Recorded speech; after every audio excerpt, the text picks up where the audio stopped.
Et moi, ma question a été de me dire, est-ce qu'il y a un jour où je pourrais dire « j'ai été victime ». Parce que je crois qu'il ne faut vraiment pas occulter le fait qu'on l'a été, il ne faut pas que ça devienne un tabou ou un secret, mais de dire finalement cette partie-là de ma vie, elle a quelque part aussi pris fin. Il y a une période où je ne l'avais jamais été, une période où je l'ai été de manière active, et puis maintenant j'ai été victime.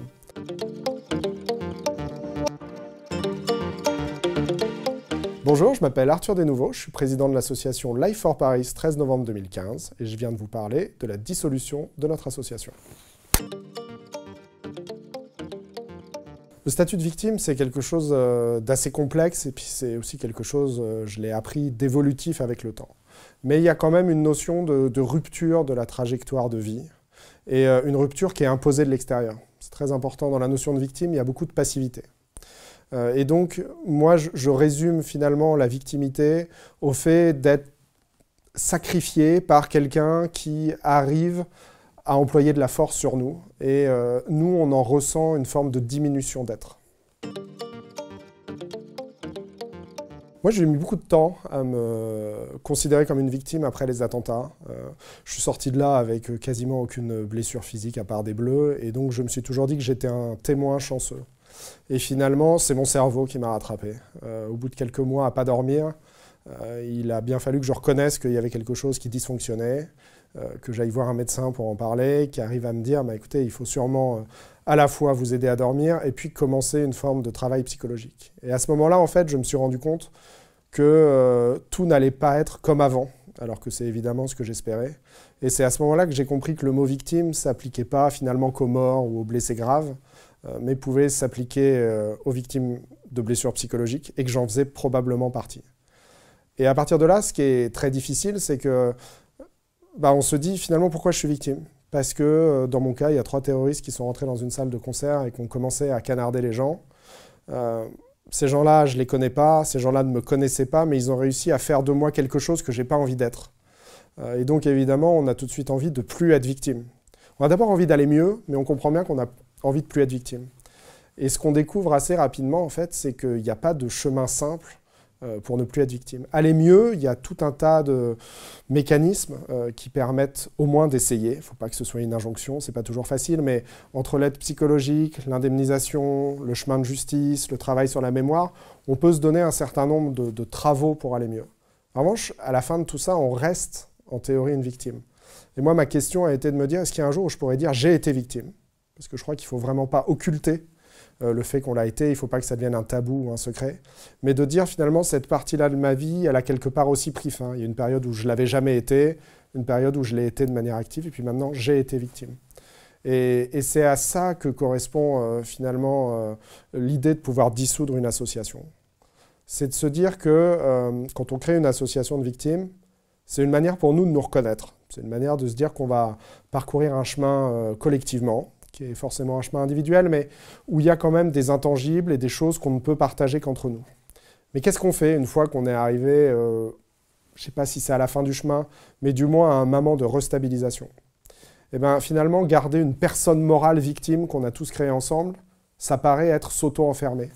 D'où l'idée de se dire, finalement, il faut passer à autre chose et il faut être actif en décidant que l'association s'arrête.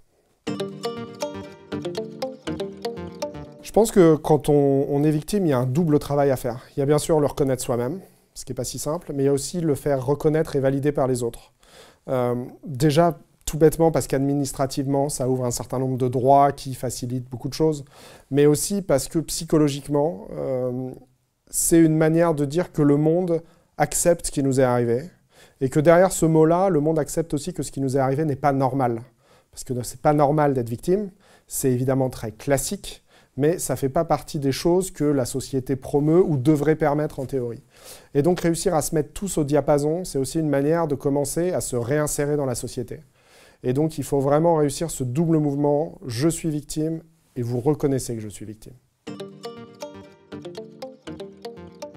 Pour moi, ce qui est le plus difficile dans le fait de pouvoir se dire qu'on a été victime et qu'on ne l'est plus, donc d'en sortir, c'est de comprendre qu'on n'en sort pas forcément ni par le haut, ni par le bas, ni en revenant en arrière, mais qu'en fait, on en ressort le jour où on est stabilisé.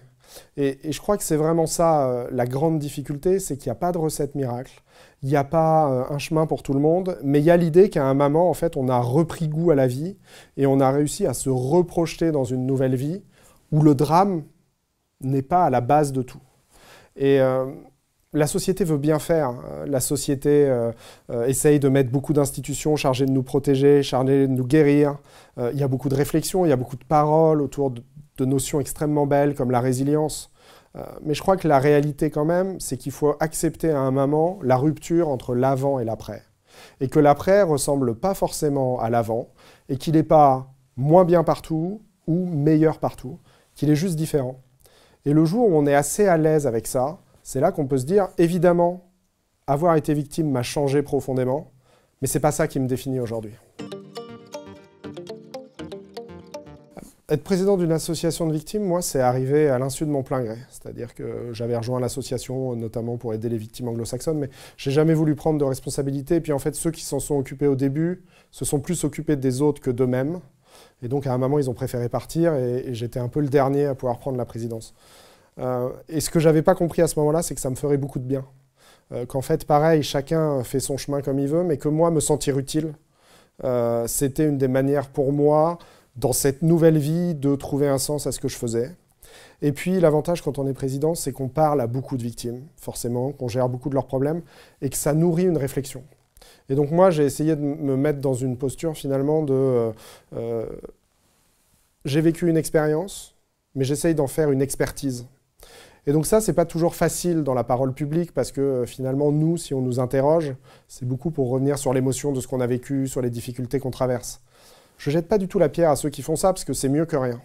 Mais la vraie difficulté que moi j'ai eue, c'est à devenir une voix, j'allais dire, reconnue pour ce qu'elle avait à dire en termes de réflexion, pas juste en termes d'expérience.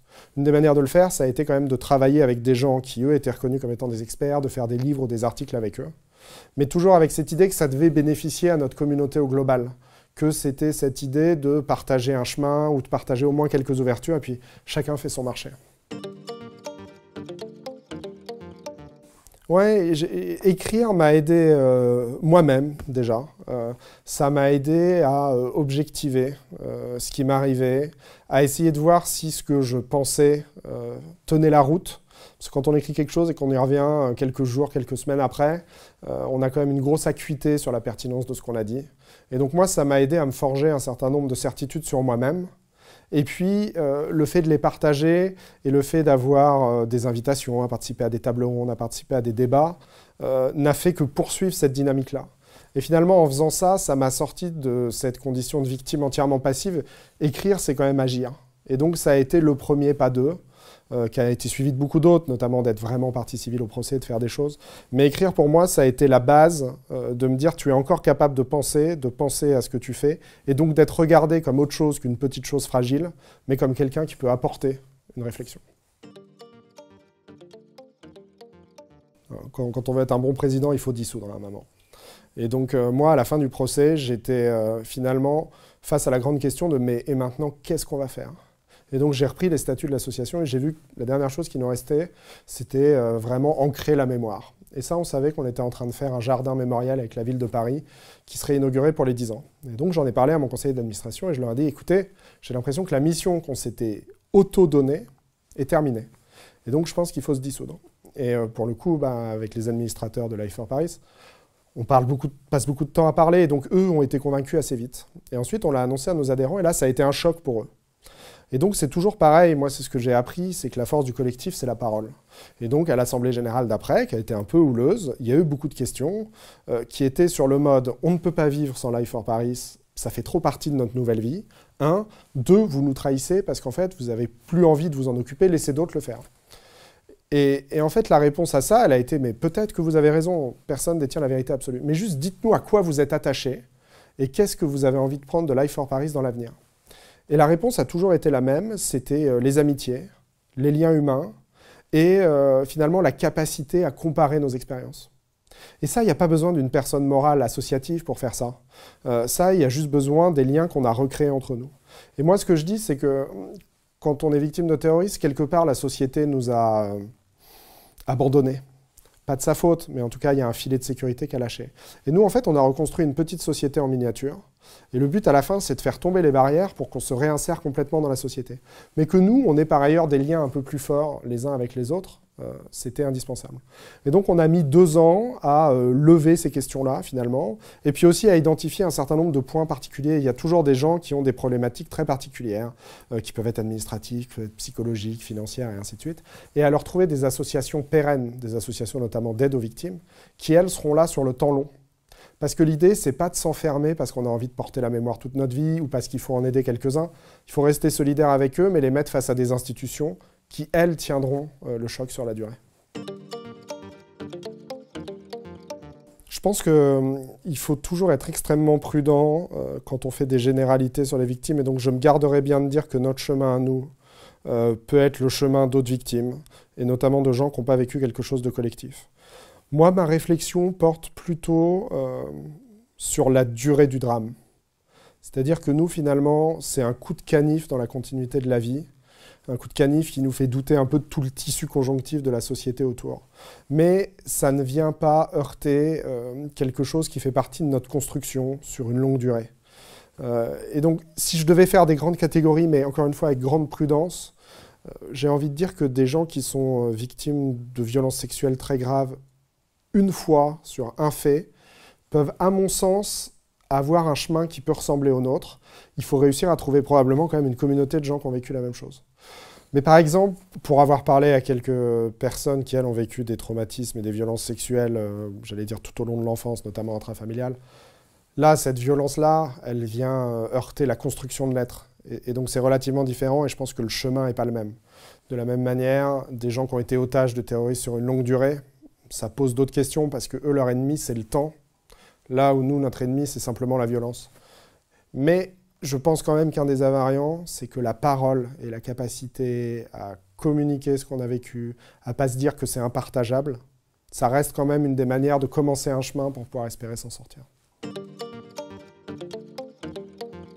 Il y a une vraie question autour de la mémoire collective du terrorisme, parce que le terrorisme, en tout cas les grands attentats réussis, marque profondément la société, toutes ses strates, toutes ses cultures et ainsi de suite.